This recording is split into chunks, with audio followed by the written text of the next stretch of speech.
നമ്മുടെ കഷ്ടതകൾ മനസ്സിലാക്കി ദൈവത്തിൻ്റെ മുൻപിൽ സ്വയം താഴ്ത്തുകയും അവിടുത്തോട് നിരന്തരം പ്രാർത്ഥിക്കുകയും ചെയ്യാൻ നാം സന്നദ്ധരാണോ?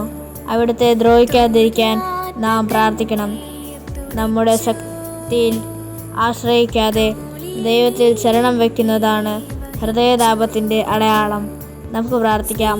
കർത്താവെ, എല്ലാ വസ്തുക്കളിലും നിന്നകന്ന് ഏകാഗ്രമായി അങ്ങയെ ഓർത്ത് ധ്യാനിക്കാനും സ്നേഹിക്കാനും വരം തരണമേ. സമസ്തവും അങ്ങേ പ്രതി ചെയ്യുന്നതായിരിക്കട്ടെ എൻ്റെ ഇഷ്ടം.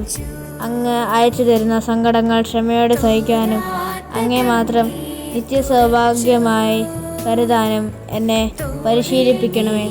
കർത്താവായ ദൈവമേ, അങ്ങിൽ ജനിപ്പിക്കുന്ന പരിശുദ്ധമായ ആഗ്രഹങ്ങൾ പൂർത്തിയാക്കാൻ എന്നെ ശക്തിപ്പെടുത്തണമേ.